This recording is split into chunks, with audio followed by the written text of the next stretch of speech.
Welcome back to Joe Stunner Boxing. By now you'll be aware that Ricky Hatton passed away yesterday at 46. No kind of age really, is it? He was found dead in his home in Hyde, Manchester. Police are not treating his passing as suspicious. People have speculated about it. We know that Ricky had certain addiction issues and certain mental health issues, but it'll come out in the wash. But of course, let's talk about him. Let's talk about him and his career. He was actually born in Stockport, 1978, October the 6th, 1978. And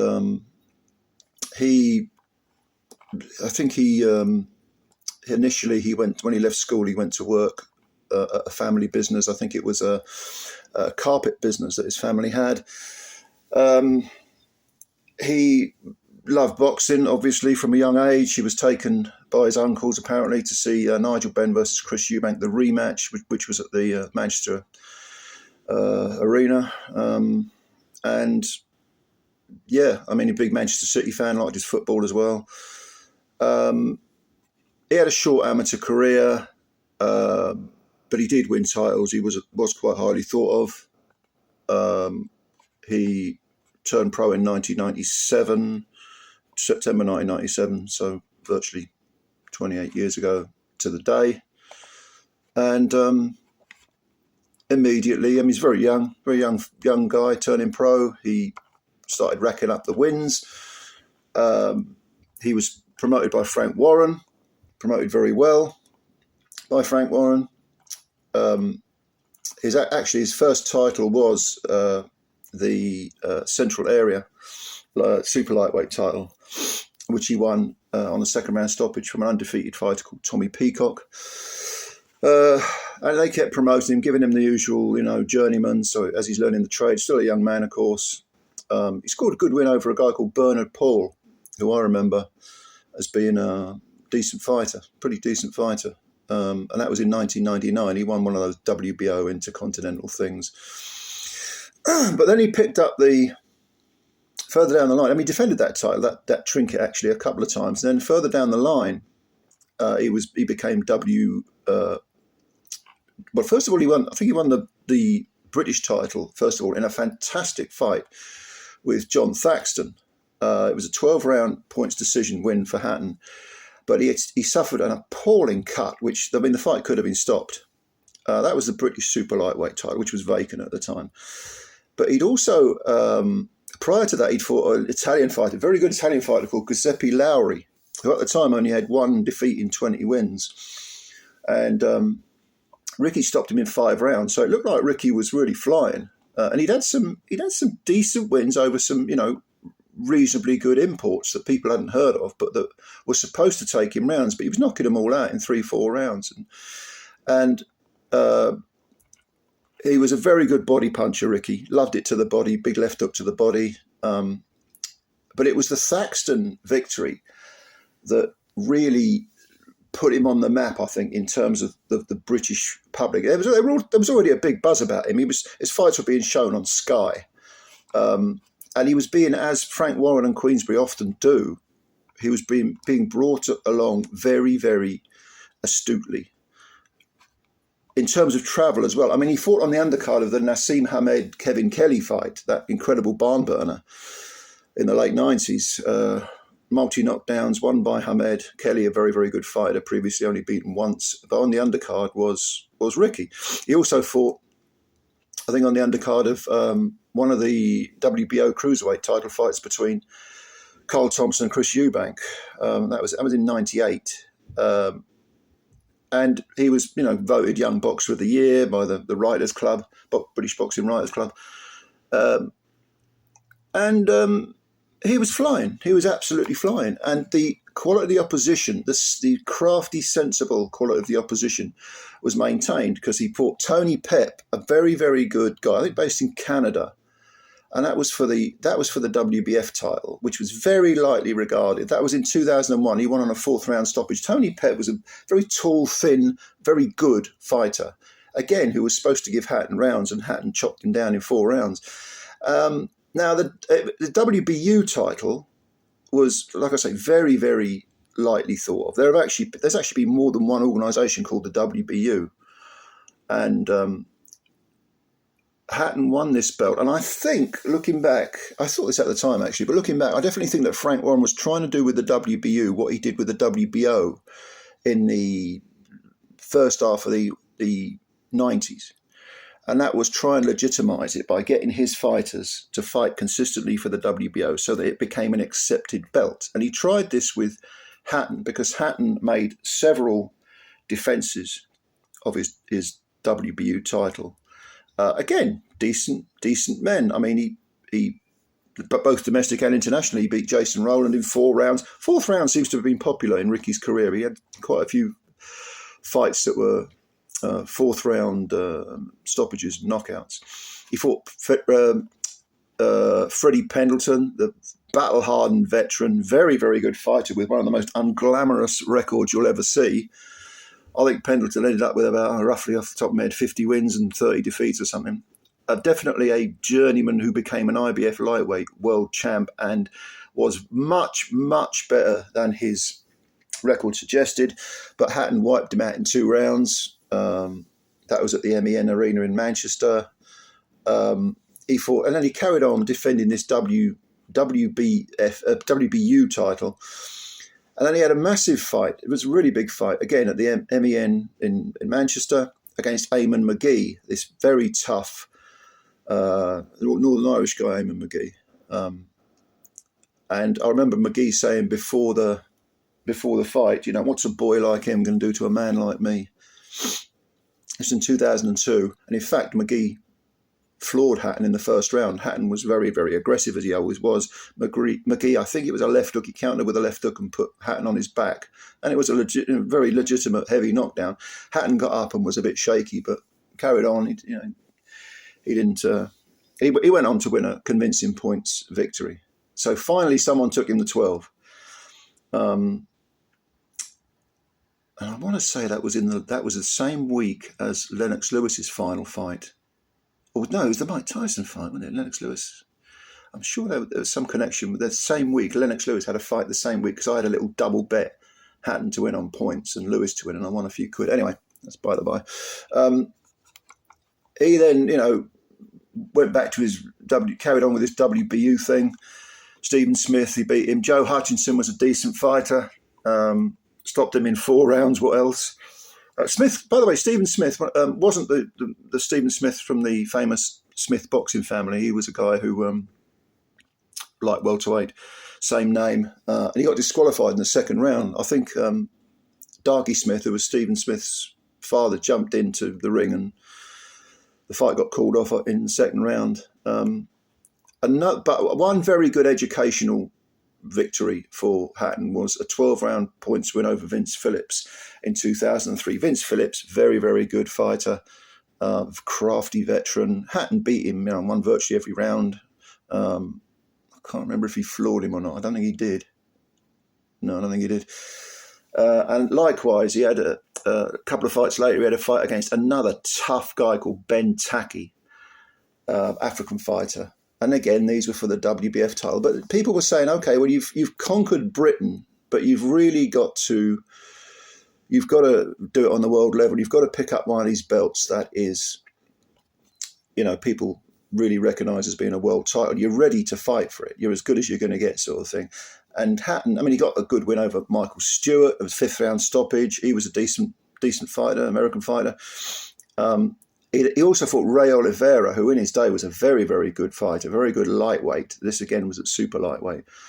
And he stopped him in 10 rounds. And Ricky was flying. He was as good as he was going to get. And then, of course, we had the Kostya Tszyu fight, which was, the absolute jewel in the crown of when you look at Ricky's legacy. Marvellous performance.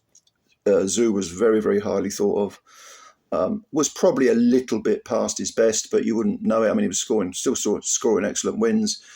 That was, again, the MEN Arena in Manchester, which he sold out God knows how many times, Ricky did. And he stopped Tszyu in 11 rounds. Tszyu pulled out by his corner after 11 rounds. Terrific performance, really, really impressive performance by Ricky. A little bit nip and tuck in here. First 4 rounds, I seem to remember offhand, but he gradually ground him down, and he fought like a man possessed. And Tszyu was a very, very good fighter. Only lost twice. That was his final fight. He finished with 31 wins and 2 defeats. Was it Vince Phillips handed Tszyu his first defeat? I'll have to look that up. Anyway, because Ricky beat Vince Phillips, as I said. Then he made his first. That was for the IBF super lightweight title. He then went on and he defended the IBF title. I think he won the WBA title against Carlos Mauser, so he'd unified 2 of the belts. That was in the following fight, 9th round KO, knocked out Mauser, I think, right in the corner. He was stricken in the corner. Mauser, again, good fighter. He then moved up a weight to fight Luis Collazo and won the WBA welterweight title. But he had his wobbly moments, Ricky did. He did win a unanimous decision. He put Collazo on the floor in the first round, but he was shaken in that fight. And Collazo definitely won rounds quite big. And the scores were tight. 115, 113 on a couple, 114, 112, something like that anyway. But it was close fight. So Ricky moves back down to super lightweight, which is his natural home. He beats people like Juan Yarango, still got his IBF and WBA belts, gives up the welterweight belt that he won. He's now a 2 division champ. Beats Juan Yarango on points. He was a good fighter, Juan Yarango, undefeated at the time. Jose Luis Castillo, who'd seen better days, got knocked out with a hellacious left hook to the body in 4 rounds. 4 rounds again. And then, of course, we had the blockbuster against Floyd Mayweather Jr. Ricky was stopped in 10 rounds, but my God, Ricky and his army invaded Vegas. I've spoken to people who were in Vegas at the time, not to see the fight. The people I know weren't there to see the fight. They say it was unbelievable, the amount of Mancunian accents and or English accents in general that were there in Vegas. Unbelievable. And that was for the WBC welterweight title. So again, Ricky moved up, but he did get stopped in 10 rounds. The referee Joe Cortez was the ref. He didn't let Ricky work on the inside. He was constantly breaking the fighters, constantly warning Ricky for supposedly holding, which he wasn't doing. Mayweather, we all know about Mayweather, how good he was.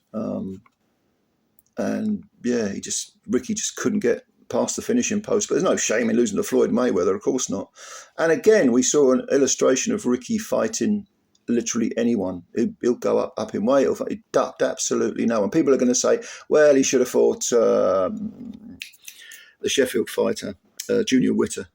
Yeah, that's possibly the only fight that he swerved, probably with good caution, because of peak Witter would have given Ricky fits stylistically. That's not to say Ricky wouldn't have won, but that would have been an intriguing fight, let's put it that way.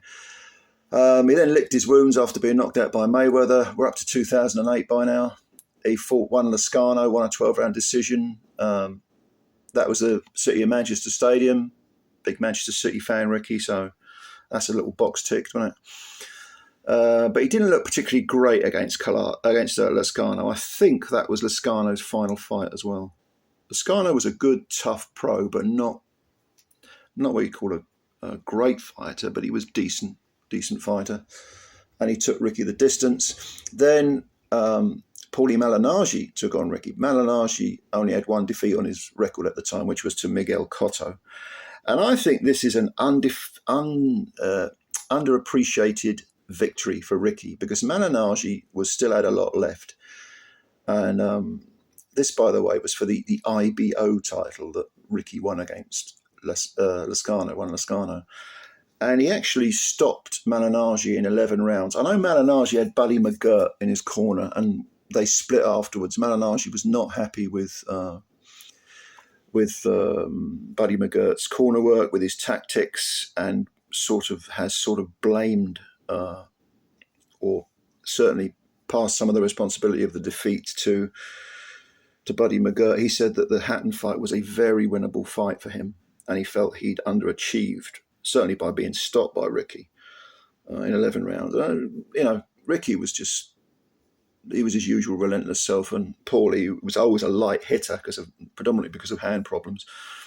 Couldn't quite survive the deluge, really.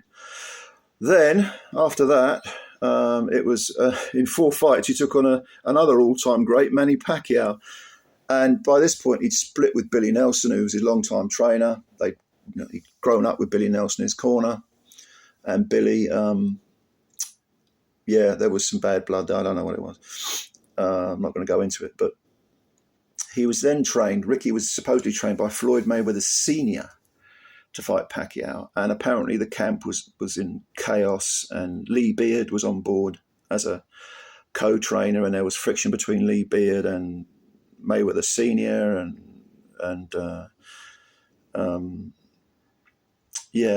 It just didn't work out, and Ricky got ironed out, and I mean proper ironed out in only 2 rounds. He was over in the first round twice, and then got flattened, starched in the second round by Pacquiao. All right, no shame in that, I suppose. Pacquiao is Pacquiao. We know all about him. And then he retired, and he had his issues. Not so much the Mayweather fight, which Ricky was very critical of Joe Cortez's refereeing in that fight. That didn't bug him too much, but the Pacquiao fight did. And Pacquiao, he retired, but it felt like unfinished business. And he had his problems. One of those, repulsive tabloid shit rags that did an expose on him because, of course, it's in the public interest to know if Ricky Hatton's got mental health issues or snorting coke. Usual tabloid shit. And he admitted he had his suicidal ideation, all the rest of it. He then, after a few bumps in the road, he went into promoting, Hatton Promotions. That lasted for a while. After the Kostya Tszyu fight, Ricky actually split with Frank Warren, and there was probably a litigation involved because Frank is Frank. He never met a he don't like. But that was settled. And then when he had his own promotional company, he thought, I'll stick around in boxing, but I'll go down the promotional route. Well, he had moderate success at that. There was also a very big dispute regarding his father, who Ricky claimed had pilfered a lot of his money. I'm not going to go into that because I think it's the time or the place. This is about Ricky Hatton's legacy, but there was friction between him and his dad. He said his dad had helped himself to a lot of Ricky's money. Ricky had made millions, of course. So Ricky seemed to think anyway, I'll go back to the sanctuary of the ring. That's what I do best. And he had one final fight against Vyacheslav Senchenko, who was 32 wins and 1 defeat. And he got knocked out in 9 rounds. Again, that was the Manchester Arena. Got knocked out in 9 rounds. He got himself fighting fit into shape. This was a welterweight fight, not a light welterweight fight, super lightweight fight. This was a welterweight fight. I think Senchenko got cut in that fight, but he knocked Ricky out with a body punch, a left hook to the body, which is very ironic because, of course, Ricky was a tremendous body puncher himself. And that was the end of Ricky's career. And then post-fight, like I say, he did the promotional thing. Post-career, he did the promotional thing, stayed in the media for a while, book deals. There was, quite recently, actually, there was a Netflix documentary about him, which is sort of no holds barred, about the friction with his family, and go and have a look at it if you're interested. It's interesting.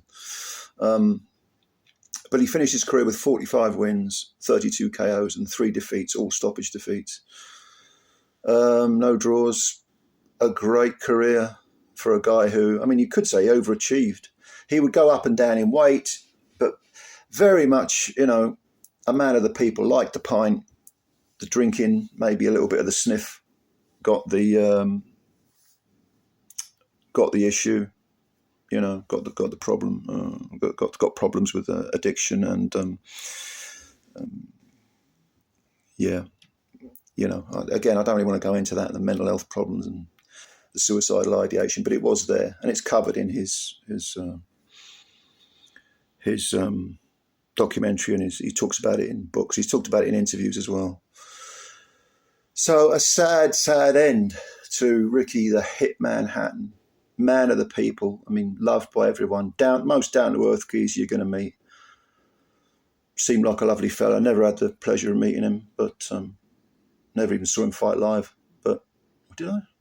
Maybe on an undercard? I don't think so. I think I'd remember if I did. But yeah, he deserved a better fate. So Ricky, thanks for the memories, mate, and much love to all the family. And there's only one Ricky Hatton, right? We know that. Rest in peace, mate, and much love. Bye for now.